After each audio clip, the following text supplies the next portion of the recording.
Ok, buenas tardes con todo, gente. Bienvenidos a la asesoría de física. Vamos a continuar ahí con algunos problemas del tema de trabajo, potencia y también en la parte de electrodinámica 2. Bien, gente, voy a compartir la pantalla. Imagino que ya todos tienen la separata. Voy a compartir la pantalla. Iniciamos.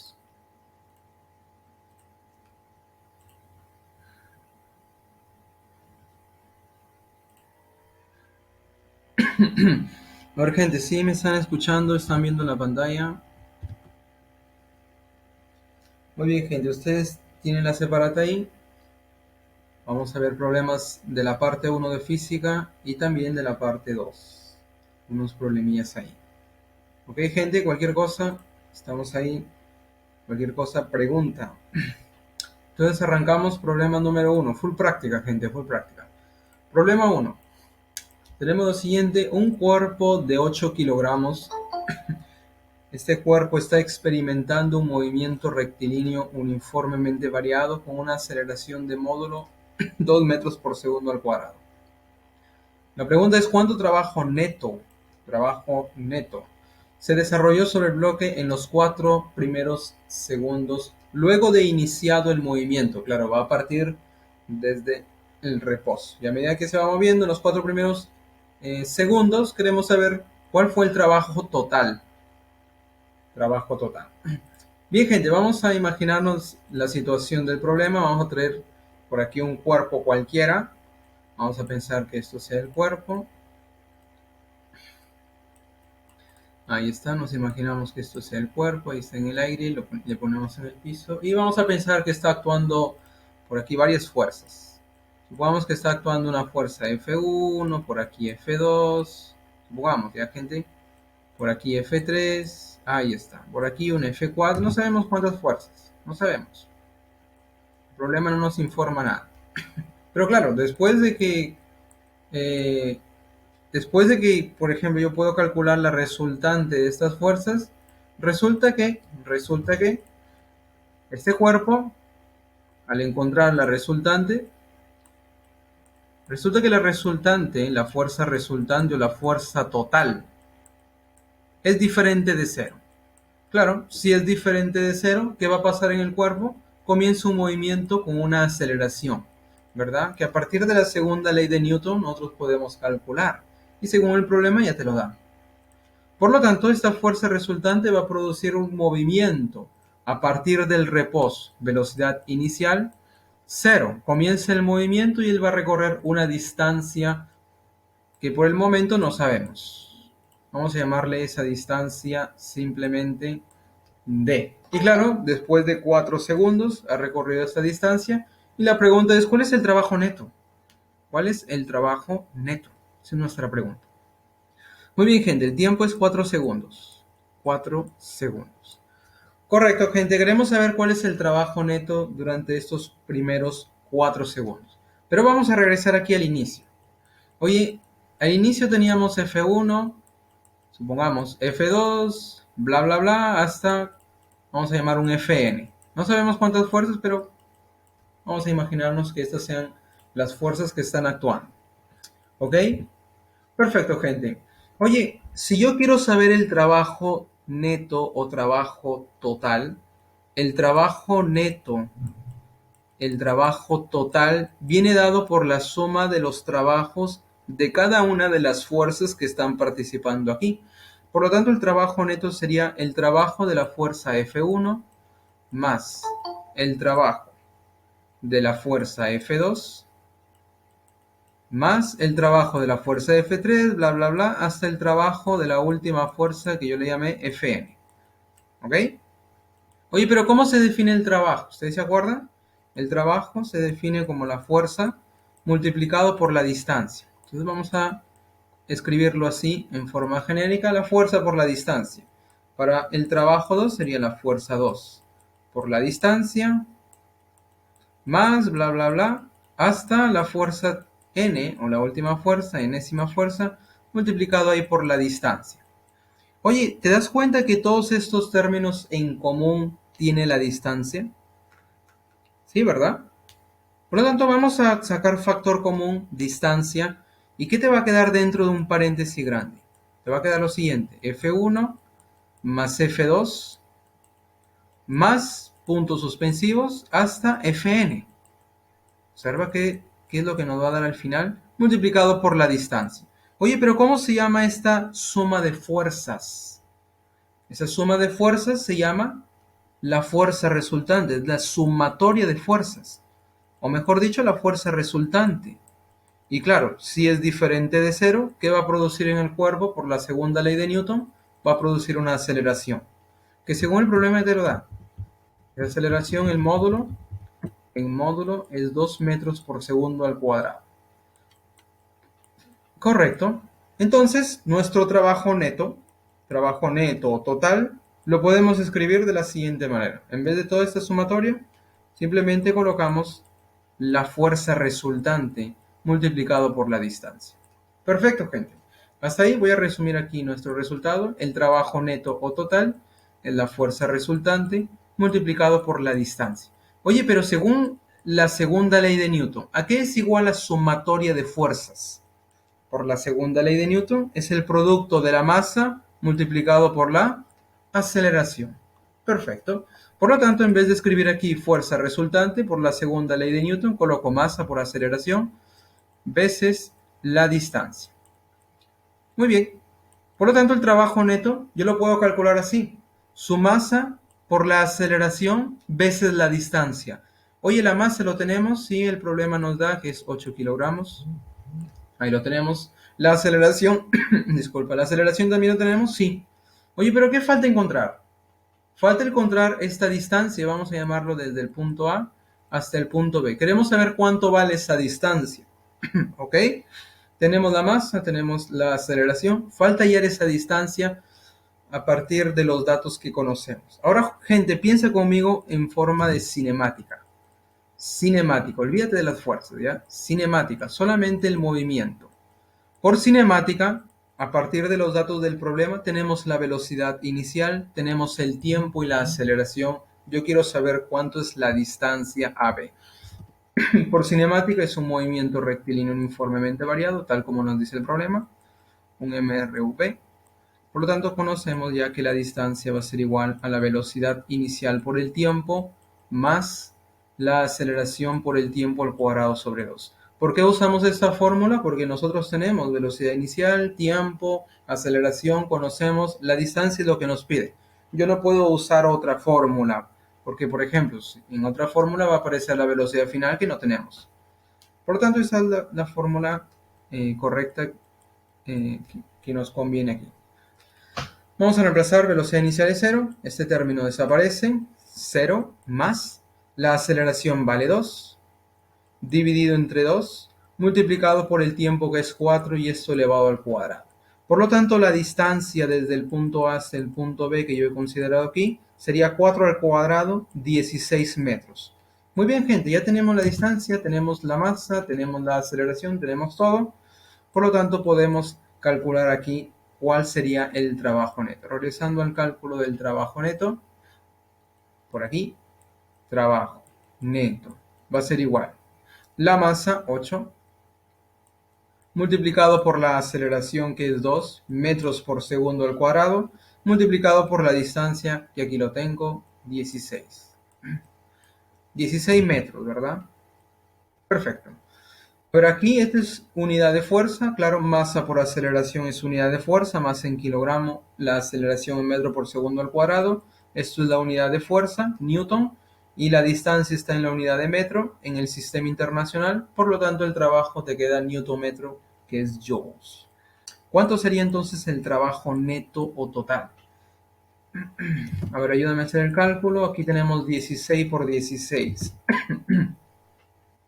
¿Cuánto sería, gente? Ahí está, 256 unidad joules.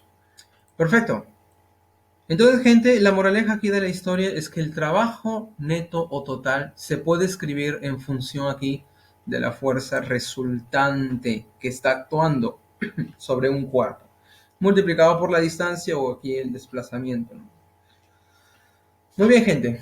Ahí tenemos nuestro primer problema. Comentarios. Ok, pasamos al siguiente. Problema 2. Un problema aquí de potencia mecánica. Problema 2. Nos dice lo siguiente. En la figura, la máquina A, que está representada por esta cosa aquí adelante, de 80% de eficiencia, consume 200 watts. Para funcionar, le damos 200 watts. Aquí es 80% de eficiencia, comienza a trabajar. Y me dice también el problema, si la máquina B pierde 40 joules, la máquina B pierde por cada segundo, joules por cada segundo, eso se llama watts, determina la eficiencia de la máquina B. A ver, gente, queremos saber la eficiencia de la máquina B. Según la gráfica que nos dan, nosotros podemos percibir que estas máquinas están trabajando, vamos a decir, conectadas o en serie, podemos decir así. O sea, lo que entra en A, que según el problema es 200 watts, esa sería la potencia entregada, trabaja a 200 watts. O sea, debemos de darle 200 watts para que trabaje.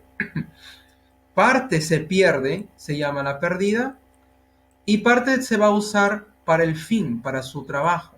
Parte se usa. ¿Correcto? Según el dato del problema, la eficiencia aquí de la máquina A es del 80%. 80% en decimal es el 0,8, ¿verdad? 80 sobre 100, 0,8. Lo puedes escribir así o como porcentaje da lo mismo. Perfecto. Oye, pero como nos damos cuenta que A está en serie con B, vamos a decir así, entonces esta potencia que usa A le va a entregar a la máquina B. Quiere decir que esa potencia útil para A se convierte en la potencia que yo le voy a entregar a B para que funcione. Y como siempre, como toda la vida, como cualquier máquina, parte de esa potencia entregada a la máquina B se va a perder. Vamos a llamarle la perdida, como algunas. Según el problema, B pierde 40 joules. O sea, aquí, joules por cada segundo. La máquina B pierde 40 joules por segundo. Joules por segundo es el watts. Por lo tanto, ya le pongo ahí directo. Va a perder 40 watts. La pregunta es, determine la eficiencia aquí de la máquina B. Esa es nuestra incógnita. ¿Cuál es la eficiencia de la máquina B? Esa es nuestra incógnita. Muy bien, gente. Vamos a trabajar aquí por separado para la máquina A y después para la máquina B. Empezamos por la máquina A. Por la máquina A nosotros tenemos la eficiencia. Recordamos que la eficiencia, ¿cómo se define la eficiencia de una máquina? Se define como la potencia que usa para trabajar entre la potencia entregada multiplicado por el 100%. ¿Correcto? Ahí tenemos la formulita para hallar la eficiencia de una máquina. Si yo quiero hallar la eficiencia para B, ¿qué necesito? Según la fórmula, necesito la potencia que yo le voy a entregar a B, que viene dado por este término, potencia entregada prima, y necesito la potencia que va a usar, o sea, la potencia útil, voy a llamarle prima, para seguir aquí la nomenclatura. Muy bien, gente, entonces vamos a empezar aquí analizando la máquina A. La máquina A tiene eficiencia 80%. 80%. Según la fórmula, para A sería la potencia útil dividido entre la potencia entregada o suministrada multiplicado por el 100%. Perfecto. Si te das cuenta el porcentaje a la izquierda y a la derecha, podemos simplificar un 0. También el 10 que está multiplicando pasaría a dividir al 8. Simplemente se convierte en el 0,8. O vamos a dejarlo 8 entre 10. Aquí a la izquierda. 8 entre 10. Y esto es igual a la potencia útil. Potencia útil de A dividido entre la potencia entregada. Observa que según el problema yo le voy a entregar a A 200 watts para que funcione. Por lo tanto la potencia aquí entregada para A 200 watts. Un 0 a la izquierda y a la derecha, el 20 que está dividiendo pasaría a multiplicar Por lo tanto, la potencia útil sería 8 por 2, 16 con un 0. 160 watts. Perfecto. Gente, ya tenemos la potencia que va a usar la máquina A para funcionar. Pero claro, para darle funcionamiento ¿a quién? A la máquina B. Porque como hemos comentado, es como si estuvieran en serie. A está ayudando a B para que funcione. Por lo tanto, este valor que lo hemos calculado, vamos a colocarlo aquí. Observa, 200 watts están entrando. De esos 200, ¿cuántos va a usar? 160 usa. ¿Y cuánto se pierde? A ver, gente, si 200 entran, 160 usa, ¿cuánto se perdió? Una simple resta. ¿Cuánto se pierde? Todo lo que entre tiene que salir, ¿verdad? Oye, 200 entró, está usando 160, se va a perder la diferencia. Lo que falta para hacer 200 sería 40 watts. Oye, se pierde aquí 40. Esta parte de la potencia que es utilizada va a pasar a la máquina B. Por lo tanto, 160 es como si fuera la potencia que yo le entrego a la máquina B. Entonces le coloqué 160 watts. Oye, de estos 160, 40 se va a perder. ¿Cuánto se usa? A ver, gente, una simple resta. Yo le entrego 160, 40 se pierde. ¿Cuánto se va a usar? ¿Cuánto está usando aquí la máquina B? La diferencia, ¿verdad? 160 entran, por aquí se pierde 40. Quiere decir que va a usar 120 watts. Perfecto, gente. Con esto ya podemos calcular la eficiencia de la máquina B. Muy bien, ahora analizamos para B. Uy, ahí está. Analizamos para B. Para hallar su eficiencia, la eficiencia de la máquina B, ¿qué necesitamos? La potencia que va a usar para realizar un determinado aquí trabajo, dividido entre la potencia que yo le voy a entregar, multiplicado por el 100%. Observen ahí, tenemos todo. Simplemente vamos a reemplazar. La eficiencia para B sería, potencia que utiliza B es 120, dividido entre la potencia entregada a B, que sería 160, viene de la máquina A, y esto multiplicado por el 100%. Observa que la alternativa está en porcentaje, por lo tanto déjalo ahí, 100%. Muy bien, gente, ahora vamos a simplificar los ceros. Se van los ceros, cuarta 4, cuarta 3, cuarta 1, cuarta de 125 multiplicado por 3, ya lo pensaste, ¿cuánto sería la eficiencia de B?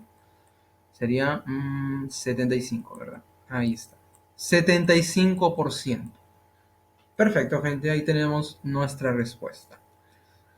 75%. Muy bien, gente. ¿Comentario hasta aquí? Está marcado, no hay necesidad de marcarlo. Si ustedes no tienen comentario, yo tengo un comentario. Y esto es útil. A ver, gente, una notaza para ustedes. Oye, imagínate lo siguiente. Por aquí y por A, yo les estoy entregando una potencia. Vamos a llamarle potencia entregada. ¿Alguien quiere decir algo? Pregunten, gente. Si no, aquí comento esto que les va a ayudar bastante. Ok. Cualquier cosa avisen, gente. Ok, gente. Imaginemos qué pasaría si en vez de tener estas máquinas por separado, yo los voy a juntar. Los voy a juntar. Ahí está. Y voy a considerar como si fuera solo una máquina enorme. Y yo quiero saber cuál sería la eficiencia, vamos a decir, total. Como si A y B fueran parte de una sola máquina enorme aquí de amarillo. Y yo quiero saber cuál sería la eficiencia total de esta máquina enorme constituida por A y B. ¿Cómo calculamos esto? A ver, a partir de lo que hemos hecho aquí, observa. A esta máquina de amarillo enorme yo le voy a entregar algo para que funcione y, claro, parte se va a perder, la perdida, y por aquí parte se va a usar. Esa es la potencia útil que aquí yo le llamé prima. Perfecto, gente. Oye, si yo quiero saber la eficiencia total de esta máquina que consta de A y B, según la fórmula, es la potencia que yo voy a usar, que yo le llamé P sub U', dividido entre la potencia que se le entrega, ¿verdad? Multiplicado por el 100%. Voy a poner ese 100%, bueno, ahí el cosalillo, por el 100%. Oye, si yo quiero saber, por ejemplo, yo conozco la eficiencia de A y yo conozco la eficiencia de B. ¿Cómo escribo la eficiencia total en función de estas dos eficiencias de la máquina? Observa la jugada que voy a hacer. Observa. Oye, lo que usa A es lo que le entrega a B para funcionar. Por lo tanto, estas dos cosas son iguales. Quiere decir, potencia útil va a ser igual a la potencia entregada para B. Son iguales. ¿Ok? Son iguales. Ahora, observa lo que voy a hacer aquí. ¿Qué te parece si yo multiplico y divido por la potencia útil? Observa lo que va a pasar. Multiplico y lo divido entre la potencia útil. No lo vayas a simplificar. Pues, o sea, estoy poniendo esto para que te des cuenta qué es lo que va a pasar. Y voy a reordenar aquí los términos. Observa. Potencia útil yo lo voy a juntar aquí con la potencia entregada. Aquí. Multiplicado. Esa potencia útil prima con la potencia útil de abajo. que en realidad esa potencia útil, según lo que hemos visto aquí, es la potencia que yo le entrego a B. Por lo tanto, esto se convierte en la potencia entregada para B. Entonces yo lo voy a escribir así, potencia entregada para B. Y esto multiplicado por el 100%. Bueno, 100% es 1, entonces, caramba, vamos a dejarlo ahí. Oye, pero ¿quién es P sub U entre P sub E? Esto es la eficiencia de A. Y este otro término es la eficiencia de B. Por lo tanto, si yo quiero saber cuál es la eficiencia total, simplemente es el producto de la eficiencia de A por la eficiencia de B. Por lo tanto, voy a escribirlo aquí. Por lo tanto, al final de tu vida, la eficiencia total de esta máquina enorme va a ser el producto de la eficiencia de A por la eficiencia de B. Y ya está. Entonces, esta es una notaza, gente. Si tú tienes dos máquinas ahí, uno ayudando a la otra, o mejor dicho, en serie, si quieres saber cuál es la eficiencia total, conociendo aquí las eficiencias de cada una de las máquinas, directo, eficiencia total, el producto de eficiencias. Directo, ahí sin pensarlo dos veces, si esto te viene en el examen de admisión, ya sabes cómo enfrentarlo. Ahí está, un datazo. Muy bien, gente, seguimos entonces. Comentario hasta aquí. Comentario, chicos. Ok, seguimos. Problema 15. Es un problema ya de física parte 2. Física 2. Problema 15 nos dice, la corriente que normalmente fluye en un transistor es de 2 miliamperes. La pregunta es, ¿qué tiempo debe transcurrir para que fluyan 10 coulomb por la sección transversal de un conductor que transporte esa corriente? A ver, vamos a pensar que por aquí tenemos un conductor. Ahí está un pedazo ahí del conductor y está fluyendo aquí una intensidad de corriente. Vamos a llamarle ahí una intensidad de corriente de 2 miliamperes. Esa es nuestra pregunta, nuestro dato, perdón. La pregunta es, oye, ¿para qué tiempo? La pregunta es, ¿qué tiempo debe transcurrir? Queremos saber cuál es el tiempo que debe transcurrir para que fluya 10 coulomb por esta misma sección transversal del conductor. ¿Cuál es el tiempo para que fluya una carga de 10 coulomb por esa misma sección transversal del conductor? Esa es nuestra pregunta. Muy bien, gente, recordamos aquí la relación de la carga, intensidad y tiempo. La carga que es igual I veces el tiempo, el kit. La carga es intensidad por tiempo. ¿Ok? Correcto, gente. Por lo tanto, vamos a reemplazarlos. La carga es 10. ¿10 qué? 10 coulomb. Por aquí a la derecha tenemos 2 miliamperios, la intensidad de corriente es 2 mili, prefijo mili, ya sabes que es 10 a la menos 3, amperios es coulomb por segundo, y esto multiplicado por el tiempo. Si te das cuenta, coulomb a la izquierda y a la derecha se van, mitad 1, mitad 5, el 10 a la menos 3 pasaría a dividir, lo pones arriba, el signo del exponente cambia, sería 10 al cubo, y ¿qué cosa? Si estamos hablando de tiempo, segundos. Por lo tanto, ya tenemos el valor del tiempo para que pase esa cantidad de carga de 10 coulomb. 10 coulomb. Gente, una posible variación de este problema es que te pueden dar un número de portadores de carga. Por ejemplo, están pasando, por ejemplo, 10 a la 20 electrones. ¿Cómo encuentras la carga de estos 10 a la 20 electrones? Si en vez de que te hubieran dado 10 coulomb, te hubieran dado esta cantidad de electrones, ¿cómo encontrarías su carga? Usas la fórmula de la cuantización de la carga. O puedes pensar, oye, un electrón, ¿cuál es su carga? La carga elemental. En valor absoluto, 1,6 por 10 a la menos 19 coulomb. Oye, yo tengo 10 a la 20 electrones, perdón. Yo quiero saber cuál es la carga total. Una regla de 3 simple, directo. Quiere decir, o sea, 10 a la 20 multiplicado por la carga elemental. Y la carga elemental, ya sabes, en valor absoluto, 1,6 en valor absoluto. Bueno, es menos 1,6 por 10 a la menos 19 coulomb. Ahí está. Si es que te dieran el número de electrones, ¿cómo encuentras la carga? Usas la cuantización de la carga. La cuantización de la carga, gente, aquí te lo voy a poner rápidamente, es n veces la carga elemental. La carga elemental aquí en valor absoluto. Ahí está. Cuantización. Con esta carga encontrada, recién te vas aquí. La relación entre la carga, intensidad y el tiempo. Y ya está. Es una posible variación.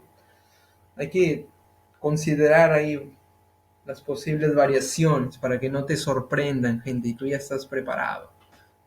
Seguimos entonces. Problema 23. Observa ahí. A través de un conductor, la intensidad de corriente en dependencia del tiempo viene dada por la gráfica intensidad versus el tiempo. ¿Cuál es la carga? Ojo, ¿cuál es la carga que pasa por la sección recta del conductor en los 8 primeros segundos? Y te dan un gráfico aquí horrible que aparentemente puede asustar a algunos, pero es recontra sencillo el análisis, no te asustes. Te puede venir en el examen de admisión, tranquilo, gente. A ver, este mouse no está respondiendo. Ahí está. A ver, gente, ahí tenemos la gráfica intensidad versus el tiempo. Observa que vamos a usar esta formulilla que lo acabamos de usar aquí que valga la redundancia, aquí en el problema anterior. Voy a reescribirla aquí. La carga que es igual es la intensidad veces el tiempo. Intensidad veces el tiempo. Esa es la carga. ¿Correcto? O sea, si yo tengo la intensidad, lo multiplico por el tiempo y ya calculo la carga. Oye, pero ¿qué pasaría si me dan una gráfica?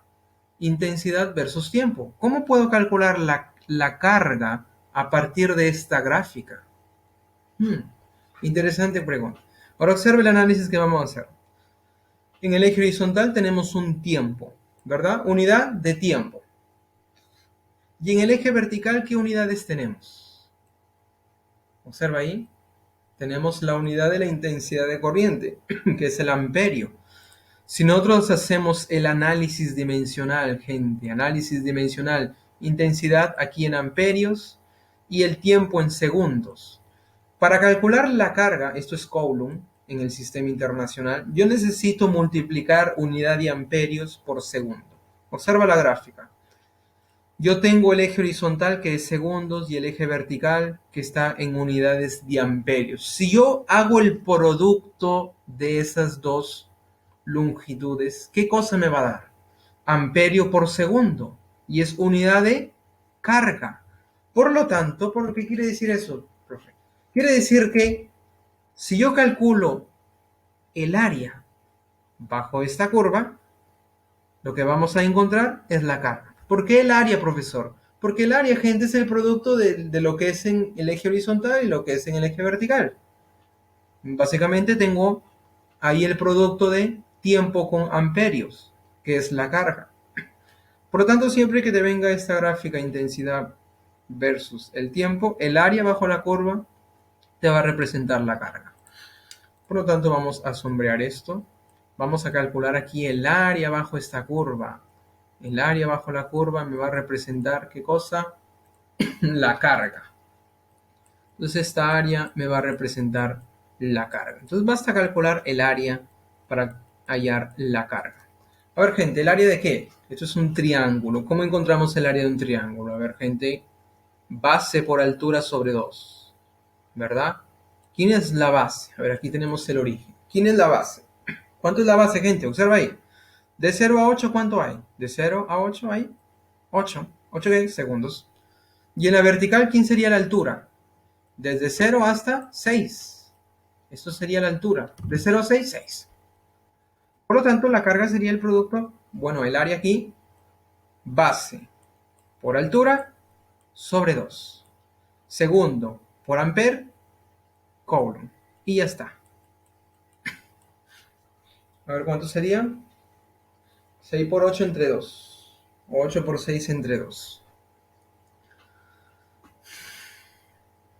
Bueno, si quieres sacar la mitad. 4 por 6, 24 coulomb. Y ya está. Muy bien, gente. Ahí tenemos la carga. A partir del gráfico intensidad versus tiempo, la carga me va a representar aquí el área bajo la curva. Oye, ¿qué pasaría si este problema te lo hubieran cambiado y te preguntaran cuántos electrones están pasando? ¿Cuál es el número de electrones? ¿Qué haces? Si ya tienes la carga, ¿cómo encuentras el número de electrones? De nuevo, gente, usas la cuantización de la carga. Hoy tienes la carga elemental, que es en valor absoluto 1,6 por 10 a la menos 19. N aquí, N representa el número de electrones. Por lo tanto, basta usar aquí la cuantización de la carga. Si yo quiero saber el número de electrones, la carga que acabé de calcular, dividido entre la carga elemental en valor absoluto. Y ya tienes el número de electrones. Si es que te piden el número de electrones, ya sabes, cuantización de la carga. ¿Ok, gente? Comentarios, chicos. Estamos resolviendo aquí los problemas y también comentando las posibles variaciones. Eso ahí es importante. Alguien se preguntará, profe, ya, aquí nos piden durante los 8 primeros segundos. ¿Qué pasaría si me hubieran pedido entre, por ejemplo, entre el tiempo 2 segundos y 8, entre 2 y 8? ¿Qué hacemos? Si te hubieran pedido entre 2 y 8, gente, simplemente tú tomarías el área que está en ese intervalo, entre 2 y 8. Aquí tomamos de 0 hasta 8 porque nos dicen los 8 primeros segundos. Eso incluye desde 0 hasta 8. Pero si te piden de un intervalo de 2 a 8, de 0 a 6, o sea, tomas ese intervalo de tiempo que el problema está especificando. Si fuera de 2 a 8, el área sería esta. Y únicamente tienes que encontrar esa área, solamente esa área. Y como te das cuenta, es un trapecio, tú ya sabes calcular el área de un trapecio. Si no te acuerdas, como lo comentamos en clase, divides el área, ¿verdad? Una región triangular y una región rectangular y ya está. Si es que te pidieran. Pero bueno, no te piden, es una posible variación, vale la pena comentar. Seguimos. Problema 4. La gráfica muestra el comportamiento de la fuerza horizontal. Ahí tenemos la fuerza horizontal que actúa sobre un bloque con respecto a la posición. Ahí tenemos la fuerza que está variando con la posición y te dan en gráfico. Determine la cantidad de trabajo desarrollado mediante la fuerza entre la posición 2 y 4. Muy bien, gente. Aquí tenemos el clásico problema de fuerzas variables. Fuerza que varía con la posición y te piden el trabajo. ¿Cómo calculamos el trabajo de una fuerza variable? ¿Se acuerdan? Comenté esto bastante en la clase. Lo llevamos a una gráfica, fuerza versus la posición, y el problema te está pidiendo entre 2 y 4. Eso te piden calcular, entre 2 y 4. ¿Dónde es 2? ¿Dónde es 4? 4 está aquí, en la posición en X, 4, pero también te piden la posición 2. Posición 2, profesor, más o menos 2 estaría más o menos por ahí. Ok. Muy bien, gente, vamos a llamarle esto 2, la posición entre 2 y 4. Oye, cuando es 2, nosotros tenemos una fuerza. ¿Por qué? Porque la fuerza está variando con la posición. Observen. Para cada posición, para cada valor ahí de la posición, la fuerza tiene un valor. Por ejemplo, cuando es 0, la fuerza toma el valor de 10. Cuando se va moviendo, se cambia la posición. Cuando es 2, el valor de la fuerza sería este valor que yo no lo conozco por el momento. Profe, cuando es 4, ¿qué valor toma la fuerza aquí? 50. ¿Verdad? Una fuerza que está variando con la posición. Muy bien, gente, yo quiero saber cuál es el trabajo entre 2 y 4. Cuando teníamos la gráfica fuerza versus la posición, el trabajo lo calculábamos hallando el área bajo la curva. Por lo tanto, aquí basta calcular el área bajo la curva dentro del intervalo que según el problema te está pidiendo. Entre 2 y 4. Entre 2 y 4. Entonces vamos a calcular el área de esta región sombreada, que en realidad es un trapecio, ¿verdad? Si no te acuerdas el área de un trapecio, como comenté en el problema anterior, divide ahí la región en dos figuras de áreas que tú conoces. Pero hay un detalle, gente. Hay un detalle. Yo no conozco, cuando la posición 2, yo no conozco cuál es la fuerza aquí. Vamos a llamarle F simplemente. ¿Ok? Por lo tanto, aquí el trabajo viene dado por el área bajo esta curva. Esta A va a representar el área. Vamos a calcular el área. ¿Cómo calculamos el área de un trapecio? Directamente, gentes, vamos a usar aquí la fórmula directa para calcular el área de un trapecio. ¿Ok? Entonces es base menor más base mayor, semisuma de las bases, multiplicado por la altura, como lo comentamos en la clase. Esto va a representar la alturita. Esto es la base menor, esto es la base mayor. ¿Cuánto es la base mayor al ojo? Observen la vertical. Desde 0 hasta 50, ¿cuánto pasó? 50. Ahí está. La alturita, entre comillas, aunque está en la horizontal, la alturita sería de 0 a 4. De 0 a 4 hay 2. Perfecto. ¿Y cuánto sería la base menor? ¿Cuánto sería la base menor? ¿Lo sabemos? No, no lo sabemos. ¿Podemos calcularlo? Sí, podemos calcularlo. ¿Y cómo hacemos para calcularlo, profe? Vamos a relacionar tangentes, pues pura geometría aquí. O trigo, si quieres. Voy a llamarle este ángulo teta. Voy a relacionar la tangente de este ángulo para el triángulo mayor. ¿Cuál triángulo mayor, profe? Este triángulo que yo estoy sombreando, de verde. Y tangente para el triángulo pequeñito. Ahí está. Y vamos a igualar esas tangentes para calcular cuánto sería este F. A ver, gente, a ver, gente. Ustedes ya son expertos en sacar la tangente aquí. A ver, vamos a sacar la tangente para el triángulo grande y para el triángulo pequeñito. Para el triángulo grande sería el cateto opuesto, que es todo esto en la horizontal de 0 a 4, o sea, 4, dividiendo el cateto adyacente. Ahí está. ¿Cuánto es el cateto adyacente de 10 a 50? ¿Cuánto hay? ¿Ya lo pensaste? Es 40. Por lo tanto, sería 4, cateto opuesto, entre el cateto adyacente, 40. Perfecto. Para el triángulo menor, cateto opuesto sería este pedacito en la horizontal de 0 a 2. 2. Y el cateto adyacente sería de 10 a F. De 10 a F, ¿cuánto hay? F menos 10. Voy a colocarlo afuera mejor. Esta distancia es F menos 10. Muy bien. Cateto opuesto el 2. Y abajo F menos 10. Perfecto, cuarta 1, cuarta 10. Vamos a multiplicar en aspa F menos 10 por 1, F menos 10. Y el 10 que está dividiendo pasaría a multiplicar al 2, se convierte en 20, donde F sería 30 newton. Perfecto. Profe, usted lo hizo arriba, yo lo puedo hacer aquí abajo. Si tú trazas una horizontal así y por aquí le llamas alfa, saca la tangente, ¿se puede hacer eso también? Sí, se puede. Se puede. ¿Correcto? Se puede. Solo para conservar aquí el orden y no escribir sobre todo esto, lo hice arriba. No hay problema. A ver, gente, ya tenemos F. Ahora sí podemos calcular el área. Vamos a calcular el área que representa el trabajo. La base menor corresponde desde 0 hasta F, que vale 30.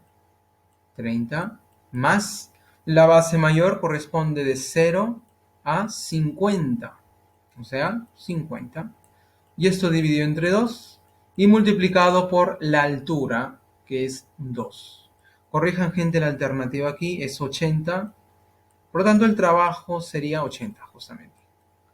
80 joules. Estamos verificando aquí la alternativa.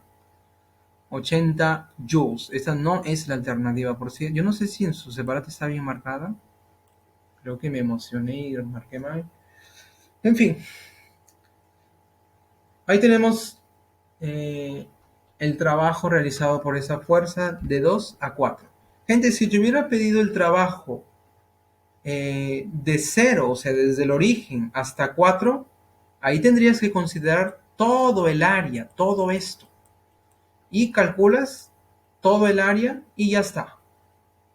Pero aquí ya te está especificando un intervalo de 2 a 4. Tomar cuidado ahí con lo que dice el problema, con lo que está interpretando. Perfecto, gente. Comentarios. Comentarios, ¿todo bien? Muy bien, Nicole. Vamos a seguir. Problema 6. Problema número 6. Problema de potencia aquí.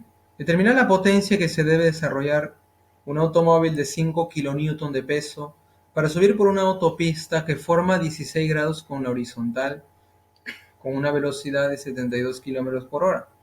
Constante. Considere que la fuerza de resistencia del aire a esta velocidad es 800 newton. A ver, gente, ¿cómo nos imaginamos la situación de este problema? Tenemos ahí una autopista que forma 16 grados con la horizontal. Vamos a pensar que esto sea la autopista, mirándolo de perfil. Y por acá tenemos el carrillo. No soy buen dibujante, pero vamos a pensar que esto sea el carrillo. Ahí está. Bien infantil el carro. Perfecto, me parece que se está cayendo hacia atrás. Ahí está. Muy bien, vamos a colocar los datos. Su peso es 5 kN. Ya aprovechamos aquí para hacer el diagrama de cuerpo libre, el peso de este carrito. 5 kN. El kilo ya sabes que significa 10 al cubo newton. Bueno, aquí tenemos la fuerza de reacción normal, más o menos ahí, perpendicular a la superficie, fuerza de reacción normal. Tenemos la fuerza de resistencia del aire que está en contra aquí del movimiento de este carrillo. Por lo tanto, voy a colocar aquí la fuerza de resistencia del aire. Vamos a llamarle una fuerza de fricción. Fuerza de resistencia 800 newton en contra y del movimiento. ¿Verdad? ¿Qué más? ¿Qué otra fuerza podemos imaginar que está actuando? Bueno, esta es la fuerza de reacción normal. Y aquí tenemos el peso, 5 newton. Muy bien, gente, queremos hallar la potencia. Ojo que determinar la potencia que se debe desarrollar, que debe desarrollar este automóvil. Pero vamos a recordar la potencia, la formulilla ahí de la potencia. ¿A qué es igual la potencia? Trabajo sobre tiempo. Oye, pero el trabajo, ¿a qué es igual? Fuerza por distancia. Y esto dividido entre el tiempo. Oye, y nosotros hemos comentado que distancia entre el tiempo cuando la velocidad aquí es constante, la velocidad aquí constante, y es justamente el caso que tenemos aquí, 72 kilómetros por hora. Distancia entre el tiempo se llama velocidad. Por lo tanto, la potencia viene dado por la fuerza veces la velocidad. Voy a resumirlo aquí. La fuerza veces la velocidad. ¿La potencia de quién, profe? La potencia del carro, gente. Oye, pero ¿cuál es la fuerza? Yo tengo la velocidad, sí, tenemos. Pero ¿cuál es la fuerza que está ayudando al carro para moverse? ¿Qué fuerza voy a considerar? ¿La fuerza de resistencia? ¿Su propio peso? ¿O la fuerza que le da el motor? ¿Qué piensan ustedes? ¿Cuál es la fuerza que vamos a decir que hace que el carro se mueva? Bueno, ya lo pensaste, es efectivamente la fuerza del motor. Por lo tanto, voy a dibujar esa fuerza, pues. Vamos a pensar, aquí está, esta es la fuerza que el motor va a usar, claro, para el movimiento. Vamos a llamarle fuerza del motor. Por lo tanto, aquí la potencia del carro sería la fuerza del motor del carro. Muy bien, entonces queremos saber cuánto vale esta fuerza del motor para que suba ahí con esta velocidad constante. Gente, velocidad constante, tú ya sabes que este sistema, este cuerpo está en equilibrio. Por lo tanto, vamos a aplicar nuestra primera condición del equilibrio para hallar la fuerza. A ver cómo la aplicamos. Vamos a trazar ahí los ejes. Ahí están los ejes. Y vamos a descomponer el peso. El peso no está en ningún eje. Vamos a descomponerlo. Este ángulo ya sabes que es el mismo del plano inclinado. Y vamos a descomponer aquí el peso. Gente, 16 grados. ¿Se acuerdan del triángulo rectángulo de 74, 16? No, profe, aquí te hago acordar. Oye, este es 16 y este vale 74. A 16 se le pone el 7K, 74 el 24K y la hipotenusa por Pitágoras 25K. Por lo tanto, si yo quiero saber las componentes aquí de este 5K, aquí sería el 25K como hipotenusa, ¿verdad? Voy a dibujar las componentes. Dibujamos las componentes aquí. Tendríamos una componente perpendicular que no nos interesa y la otra componente que va a ser paralelo al plano inclinado, que es la que nos interesa. ¿Ok? Entonces ya sabes, oye, 16 se lo pone el 7K, este sería el 7K, este sería el 24K, que en este problema no nos va a interesar, y por acá el 25K, que es igual a 5 kilonewton. Voy a borrar esto, voy a borrar este K para no confundirnos con este otro K. Vamos a ponerle ya el 1000, o sea, 5000 newton. Oye, 5000 newton es igual a 25K. ¿Cuánto sería K? K sería 5000 entre 25, ¿verdad? 5000 entre 25. Y por aquí la componente que es paralela al plano inclinado, la que nos va a interesar, es 7 veces K, 7 veces ese K. O sea, 7 veces 5000 entre 25. Perfecto. Oye, ya tenemos esta componente descompuesto el vector, te olvidas de él, ya no existe más en tu vida. Perfecto. Este es el eje, vamos a llamarle eje X', paralelo al plano inclinado, aplicamos la primera condición del equilibrio. Primera condición del equilibrio en ese eje, sumatoria de fuerzas en ese eje X' debe ser igual a 0. A favor, o mejor dicho, las fuerzas que se van en ese sentido son iguales en módulo a las fuerzas que se van en este otro sentido. A ver, ¿quién se va en ese sentido hacia arriba? Se va la fuerza del motor que está empujando todo. ¿Y quién se opone? La fuerza de fricción del viento más la componente aquí del peso, que es 7 por 5000 y esto dividido entre 25. Muy bien, gente, ya estamos terminando porque nos Nos ha pasado ahí, nos ha llegado un mensajito. A ver, gente. Vamos a hacerlo en un 2 por 3. A ver, la fuerza de resistencia del aire es 800 más. A ver, veamos. 25 a 1, 25 a de 50. ¿Cuánto? Ahí está, gracias. Súmale 800. ¿Cuánto sería la fuerza del motor? Sería 22 con 2 ceros, ¿verdad? Ahí está, Newton. Muy bien, Nico. Oye, y para terminar, queremos saber la potencia. Básicamente, vamos a reemplazarlo aquí. 22 con 2 ceros es el 10 al cuadrado. Y esto multiplicado por la velocidad, 72 kilómetros por hora, que lo vamos a llevar a metros por segundo. Ya sabes cómo hacerlo. Multiplícalo por 5 y lo divides entre 18. Por lo tanto, la potencia aquí, la potencia sería, a ver, sácale 18ava, 18ava de 72 es 4, por 5 es 20. El 20 es 2 por 10. El 2 por el 22 se convierte en 44 y el 10 se queda con este 10 al cuadrado que se convierte en 10 al cubo, que es el prefijo kilo. ¿Qué unidad de potencia en el sistema internacional? Watts. Por lo tanto, ya tenemos ahí la potencia que desarrolla el motor. Respuesta a casa. Bien, gente, comentarios.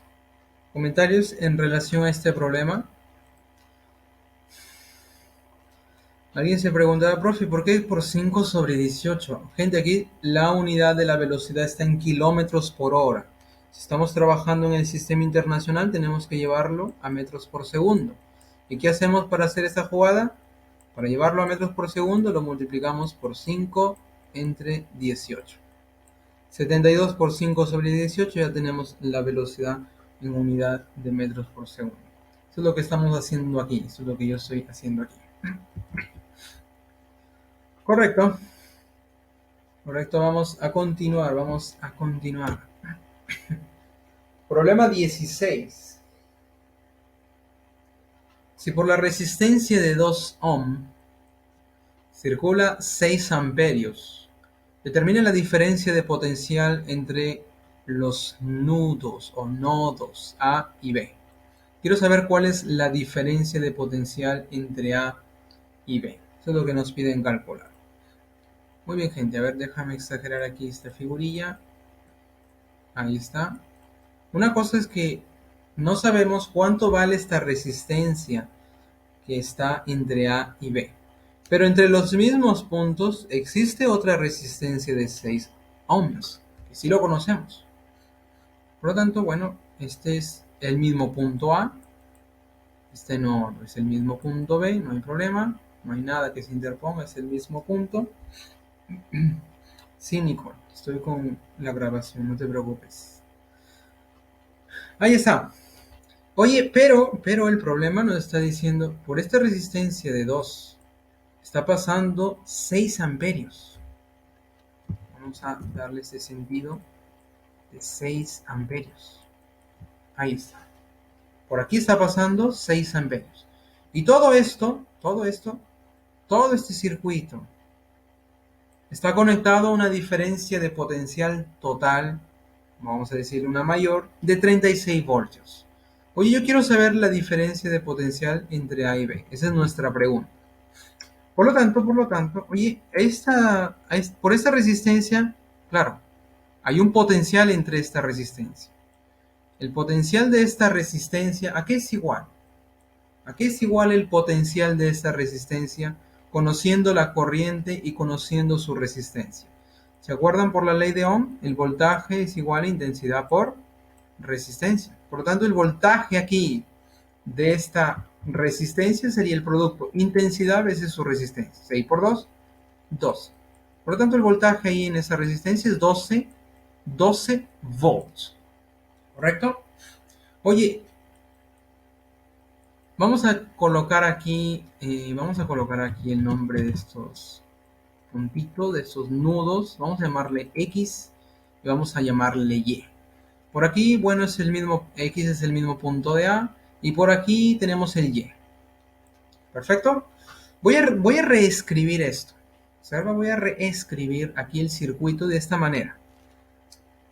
Ahí tenemos nuestro circuito. Aquí tenemos el punto X, que en realidad es el mismo punto de A. Es igual al mismo punto de A. Y por aquí tenemos el punto Y. Oye, entre Y y A, que es el mismo X, tenemos el punto B. Por aquí tenemos el punto B. Correcto. Observa que entre B y Y hay un potencial de 12. Por lo tanto, aquí yo voy a colocar el potencial de 12 voltios. Aquí existe un potencial de 12 voltios. Perfecto. Ahí voy a ponerle una cajita. Ok. Oye, entre A y B, yo no sé cuál es el potencial. Es mi pregunta. Es nuestra pregunta. Entre A y B, ese es el potencial que me piden calcular. Entre A y B. Voy a ponerle en otra cajita. Perfecto. Oye, pero entre X y Y, o sea, entre todo esto, tenemos un potencial de 36 voltios. Lo pongo en otra caja. Ahora, como es, vamos a decir, lo que está arriba y lo que está abajo, bueno, está en paralelo, ¿verdad? Y para que esto suceda, el potencial que está arriba debe ser igual al potencial que está por aquí, que está abajo. O lo que es lo mismo, entre X y Y tenemos un potencial total de 36. Oye, pero aquí ya tengo 12. ¿Cuánto falta para 36? Por lo tanto, podemos escribirlo así. El potencial entre X y Y va a ser igual. El potencial que existe entre A y B más este potencial de 12. Pero entre X y Y es el 36. Y por aquí tenemos el potencial entre A y B, que es lo que yo quiero calcular, más los dos. Por lo tanto, al final de tu vida, ¿cuál es el potencial entre A y B? Sería la diferencia, ¿verdad? Pasa a restar 24 voltios. Por lo tanto, ya tenemos el potencial total de A y B. Potencial entre A y B. Correcto, gente. Nosotros podríamos haberlo hecho ya directo, ¿no? Sin hacer toda esta vaina. Por ejemplo, si conocemos la ley de Ohm bien bacán, oye, 6 por 12 es 12, aquí tenemos un potencial de 12. Oye, pero entre A y Y, el potencial es 36. Aquí hay 12. ¿Cuánto falta para 36? La diferencia. O sea, 24 voltios. Y ya está. Entre A y B tenemos un potencial de 24. Muy bien. Seguimos. Problema 19. Para el circuito mostrado, determine la resistencia equivalente entre los terminales X y Y. Muy bien, vamos a calcular la resistencia equivalente entre X y Y en este circuito. Bien, gente, empezamos entonces a analizarlo. Déjame exagerar aquí un poquito la gráfica. Déjame exagerarlo ahí acá. Aprovechamos aquí este espacio. Ahí está.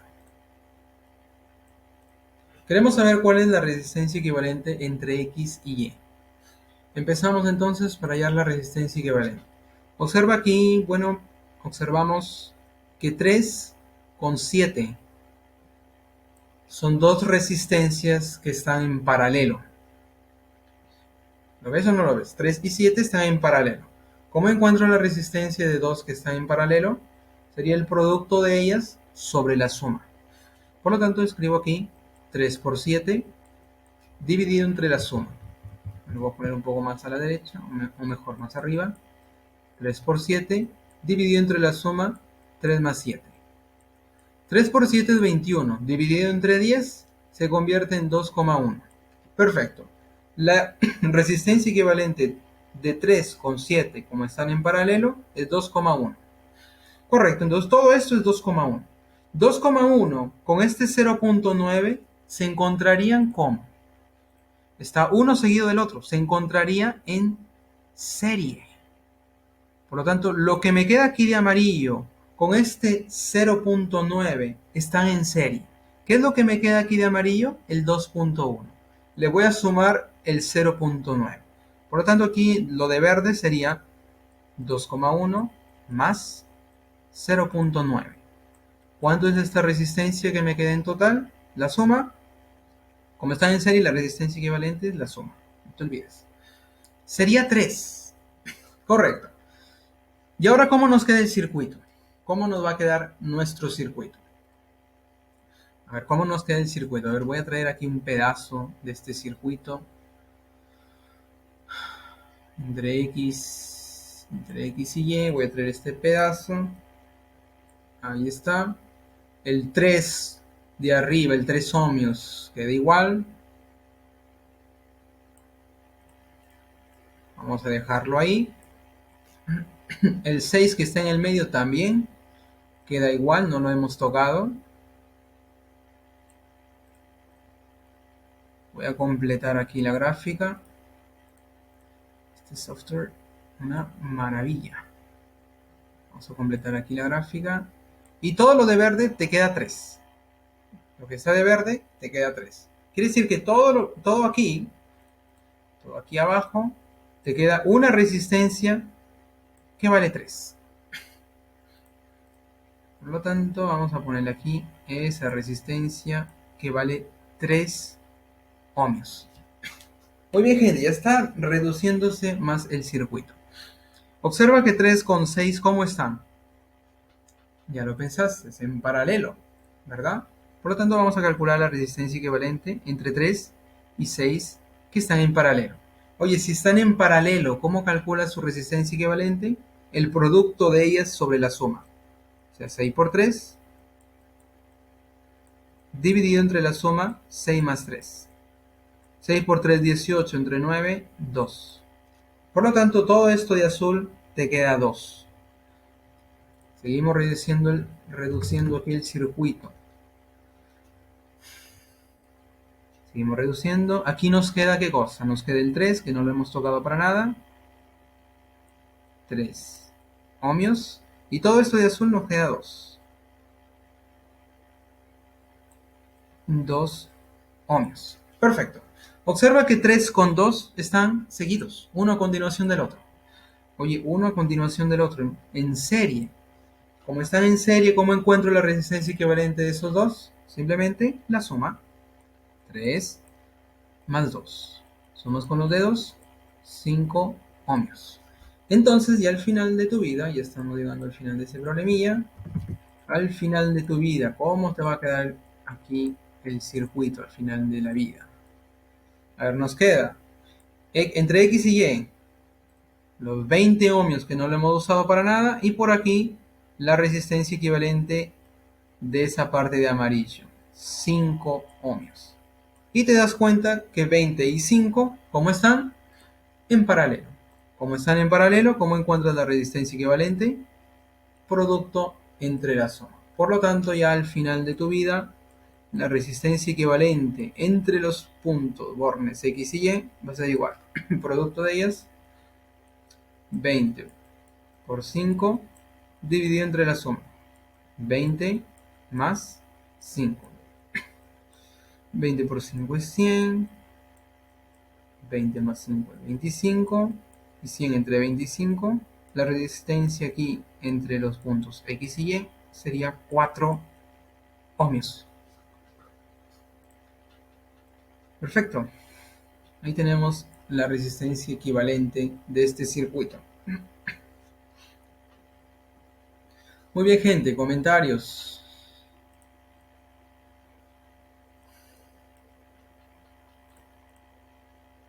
Ahí está.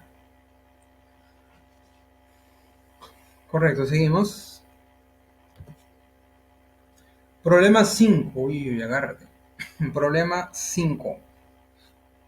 Si la esfera de 5 kilogramos, ahora tenemos aquí una esfera de 5 kilogramos, es soltada en la posición mostrada y el aire le ejerce una fuerza de resistencia de módulo constante igual a 5 newton, determina el trabajo neto. Me piden el trabajo neto, el trabajo total. Trabajo neto, trabajo total desarrollado sobre la esfera hasta que pase por la posición más baja de su trayectoria, gravedad 10 metros por segundo al cuadrado.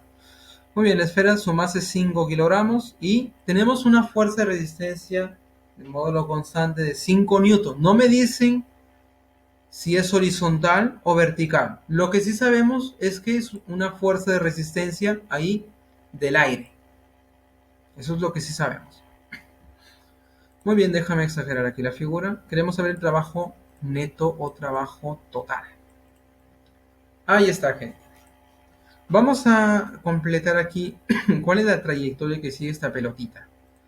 Para esto, a ver, vamos a traer aquí el compás y vamos a colocarlo aquí, encajarlo. Lo rotamos un poquillo, lo alargamos. Espera, ahí está más o menos. Y completamos ahí la trayectoria que sigue. Ahí está, hasta que pasa por el punto más bajo. Muy bien, ahí tenemos la trayectoria. Entonces la pelotita ya está por aquí. Vamos a darle una pelotita mejor. Tenemos una pelotita ahí oscura.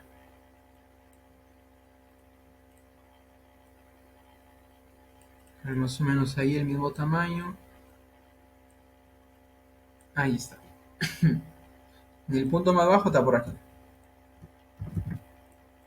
Ahora va cayendo hasta que llega, pasa por el punto más bajo.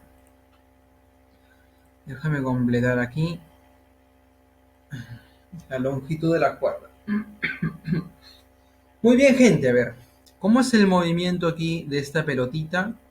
El movimiento de esta pelotita sigue esta longitud ahí de arco. Ahí tenemos en todo momento la resistencia del aire, que se opone ahí al sentido del movimiento. Por lo tanto, en este problema, la dirección que va a tener la resistencia del aire va a estar contraria al movimiento. Y el movimiento es definido aquí por la velocidad. Por lo tanto, si en este punto tiene una velocidad, que yo lo voy a expresar con este vector, una velocidad tangencial, ahí lo tenemos, la fuerza de resistencia va a estar contraria a este vector de velocidad. Por lo tanto, vamos a colocar aquí la fuerza de resistencia. En este punto tenemos la fuerza de resistencia ahí contraria en todo momento, 5 newton por aquí. Vamos a llamarle, ¿qué le llamo? F minúscula.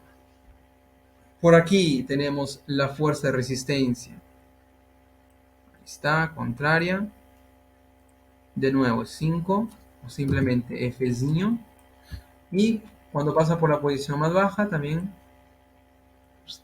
la fuerza de resistencia F niño. Ahí está. Te puedes dar cuenta que en todo momento esta fuerza de resistencia del aire, ¿cómo es en relación aquí a la trayectoria que sigue? Me lo voy a llamar aquí desde el punto A hasta el punto B. Observa que en todo momento esta fuerza de resistencia es tangente a la trayectoria. En todo momento es tangente a la trayectoria. Grábate bien ese detalle. Muy bien. ¿Qué otra fuerza actúa sobre este cuerpo? A ver, tenemos el peso. Tenemos el peso. La masa es 5, gravedad 10. El peso sería 50 newton. Y claro, en todo momento el peso es una fuerza vertical. Peso. Por aquí el peso. 50 newton, 50 newton. Correcto. Vamos a escribirlo ahí solamente para expresarlo. Perfecto. Y bueno, aparece la tensión. ¿Correcto? La tensión que es perpendicular aquí a la dirección del movimiento definido por la velocidad. Por lo tanto, no va a realizar trabajo. La tensión en todo momento ahí de la trayectoria es perpendicular a la dirección del movimiento. Por lo tanto, no nos interesa, no va a realizar trabajo, no trabaja como algunos. Por lo tanto, no nos interesa ahí. Pero lo graficamos, que es parte ahí del análisis del diagrama de cuerpo libre. ¿Qué fuerza sí realiza trabajo? Veamos. Ojo que nos piden el trabajo total, trabajo neto o total. ¿Qué fuerza realiza trabajo? A ver, ¿el peso realiza trabajo desde el punto A hasta el punto B? Sí, existe un desplazamiento vertical. Desde el punto A hasta el punto B existe un desplazamiento vertical. Oye, ¿y esta fuerza de resistencia del aire realiza trabajo? ¿Realizará o no realizará trabajo? La respuesta es sí, realiza trabajo. Y vamos a calcular. A ver, expresamos en primer lugar el trabajo neto. El trabajo neto viene dado por el trabajo del peso más el trabajo de esta fuerza de resistencia que yo le llamé F'. Perfecto. Oye, ¿cómo calculo el trabajo del peso? Recuerden que el cálculo del trabajo necesitamos que la fuerza y la distancia sean paralelos, básicamente paralelos. Desde el punto A hasta el punto B, voy a dibujar ahí las componentes de esa distancia desde A a B, una componente horizontal y una componente vertical. Vamos a dibujar esas componentes. Ahí tenemos la componente horizontal, una distancia horizontal, y por aquí tendríamos una componente vertical, una distancia vertical. Este le llamamos una distancia vertical y este una distancia horizontal. Además, desde el punto A hasta el punto B, bueno, esto es una longitud de arco, ¿verdad? Un espacio ahí, la longitud de la trayectoria, un espacio A, B, un recorrido, también llamado.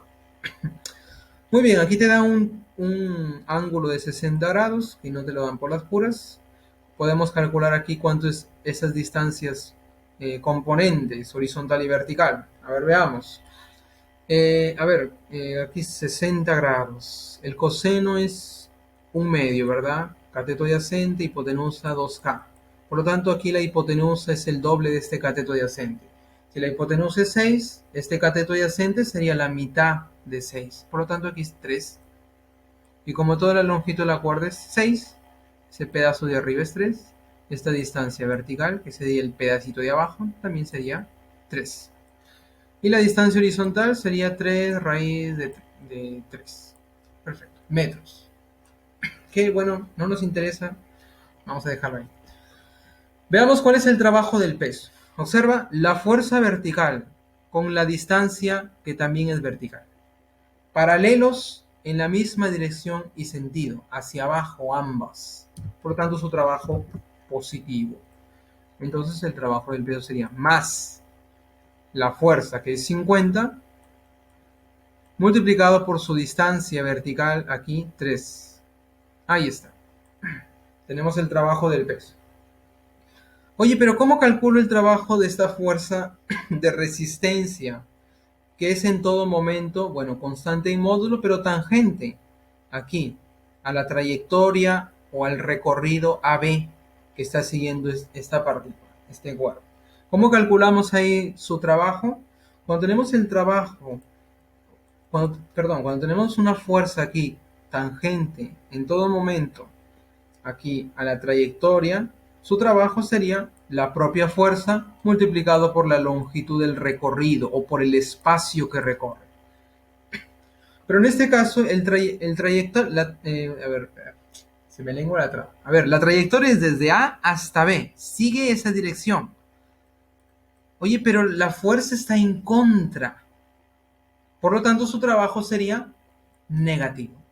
Entonces aquí tendríamos menos la fuerza, que es 5, multiplicado por el recorrido desde A hasta B, que sería una longitud de arco AB. Vamos a calcular esa longitud de arco AB, que corresponde ahí al recorrido AB.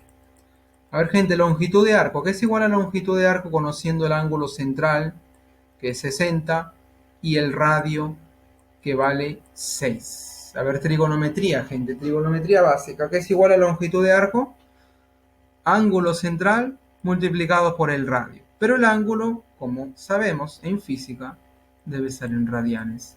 Por lo tanto, vamos a llevar 60 grados a radianes. Tú ya sabes convertirlo, esto de trigonometría. Lo multiplicas por pi, lo divides entre 180, 0 arriba, 0 abajo, sexta arriba 1, sexta abajo es 3. Por lo tanto, el ángulo ahí es pi tercios, radianes. Entonces, aquí la longitud de arco es el ángulo por el radio. Vamos a reemplazarlo, el ángulo aquí es pi tercios multiplicado por el radio, que vale 6.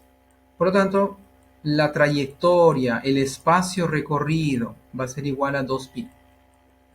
¿2pi qué? Metros. ¿Por qué metros, profe? Porque el radio está en metros. Ok, reemplazamos aquí. El trabajo de esa fuercita sería la fuerza por el recorrido, que es 2pi, Y todo esto va en unidad de joules. Por lo tanto, nuestro trabajo neto, a ver, vamos a acomodarla. Aquí tenemos 150 menos 5 por 2, 10, pi. Y esto en joules. Profe, no hay respuesta. Bueno, sacar el factor con un 10. Te queda 15 menos el pi. ¿Qué unidad? Ya sabes, unidad del trabajo en el SI, joules. Ahí tenemos el trabajo neto o trabajo total. Correcto, gente, ya estamos llegando al final. Resistan. Comentarios. Problemilla ahí bien bacán. En la clase nosotros hicimos un problema semejante, pero en ese problema ahí te estaba especificando que la fuerza de resistencia del aire era horizontal en todo momento. Aquí no te está especificando eso.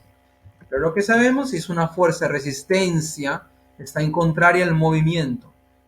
Y el movimiento aquí es definido por la velocidad. Por lo tanto, en todo momento esta fuerza va a estar en contra de la velocidad tangencial aquí de la pelotita. Muy bien, gente, estamos llegando al final. Uy. Vamos a hacer este último problema. Ya estamos encerrando aquí nuestra asesoría. Problema 11.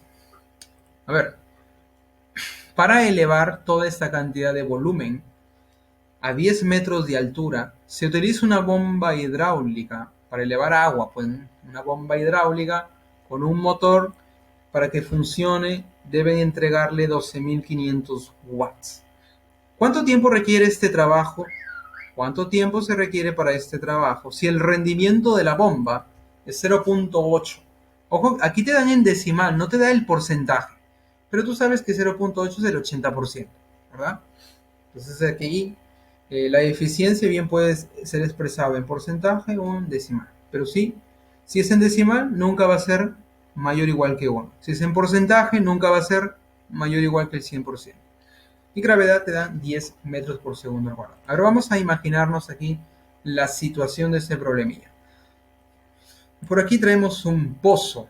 ¿Por qué un pozo, profe? Porque estamos hablando de una bomba, pues, una bomba hidráulica. Entonces por aquí vamos a pensar que eso sea un pozo. Aquí vamos a colocar una bomba. El profe coloca un bombazo. Ahí está la bombilla. Esta bomba va a traer el agua de este pozo y la va a llevar a una altura de 10 metros. Supongamos hasta el segundo piso. Ahí de tu casa. Entonces vamos a pensar que por aquí son los 10 metros. Esa sería una altura, una distancia vertical de 10 metros. Vamos a llamarle distancia vertical. Perfecto. Entonces aquí la eficiencia de esta máquina es 0.8, 80%. Vamos a dejarlo como 0.8. No hay problema. Y esta bomba, en un tiempo que yo no sé, esta bomba va a transportar toda esta cantidad de volumen de esta 7,2 metros cúbicos y lo va a transportar hasta una altura de 10 metros. La potencia que yo le voy a entregar a la bomba para que funcione es toda esta cantidad, 12.500 watts. Perfecto. Entonces esta potencia yo le voy a dar para que funcione. La potencia entregada, ya sabes que parte se va a perder, la perdida, y parte se usa. La potencia útil, ¿para qué, profe? Para hacer este trabajo, pues, para llevar toda esta cantidad de volumen de agua, llevarlo hasta, vamos a decir, segundo piso. Perfecto. Entonces queremos saber en qué tiempo lo hace para llevar toda esta cantidad de volumen. Muy bien, gente, a ver. A partir del dato de la eficiencia, nosotros que conocemos que la potencia útil, o sea, para realizar este trabajo, entre la potencia entregada por el 100%, 100% es 1. La eficiencia es 0.8, ya te lo dan por suerte. La potencia útil, yo no sé por el momento, dividido entre la potencia aquí entregada es 12.500 watts. Por lo tanto, la potencia para que haga ese trabajo, la potencia útil, sería 0.8 por 12.500 watts. Ahí está. ¿Para qué me sirve esto? Calma. Ya hemos calculado la potencia que usa esta bomba para hacer este trabajo. Oye, pero es una potencia que la bomba va a usar, o sea, la potencia útil. Oye, ¿a qué es igual la potencia? En este caso, la que va a usar. Sabemos que la potencia es el trabajo dividido entre el tiempo, ¿correcto? El trabajo vamos a pensar, toda esta cantidad de volumen que está por esta cañería, vamos a decir así, por este tubo, toda esta cantidad de volumen va a ser empujada por la bomba. O sea, la bomba va a emplear una fuerza para empujar esto. Entonces vamos a decir que esto sea la fuerza de la bomba para empujar esta cantidad de masa de agua que, bueno, tiene una masa, tiene un peso, por lo tanto, vamos a decir peso de esta cantidad de volumen de agua. Para que lo empuje, y claro, la bomba siempre trabaja constantemente empujando esta cantidad de volumen en un tiempo ahí determinado. Por lo tanto, siempre va a ser vamos a decir, un flujo así constante. Entonces, ¿qué significa eso, profesor? Que constantemente la bomba está empujando esta cantidad en este cierto tiempo, significa que este, vamos a decir, elemento de agua, elemento de volumen de agua está en equilibrio. Para que se encuentre en equilibrio, la fuerza que usa la bomba debe ser igual a su peso. Por lo tanto, esta fuerza, la fuerza de empuje aquí de la bomba va a ser igual al peso aquí de esta cantidad de volumen de agua. Muy bien, seguimos aquí. Oye, el trabajo es fuerza por distancia dividido entre el tiempo, ¿correcto? Oye, pero la fuerza es mínimo el peso de esta cantidad de volumen de agua. Y el peso, masa por gravedad, multiplicado por la distancia. La distancia sería esta distancia vertical, que aquí yo le dije altura, le llamé altura, dividido entre el tiempo. Observa qué es lo que va a salir. ¿Conocemos la masa? No. Oye, pero conocemos el volumen. Y por hidrostática, ¿te acuerdas que la densidad es masa dividido entre volumen? Si yo quiero la masa, ¿qué hacemos?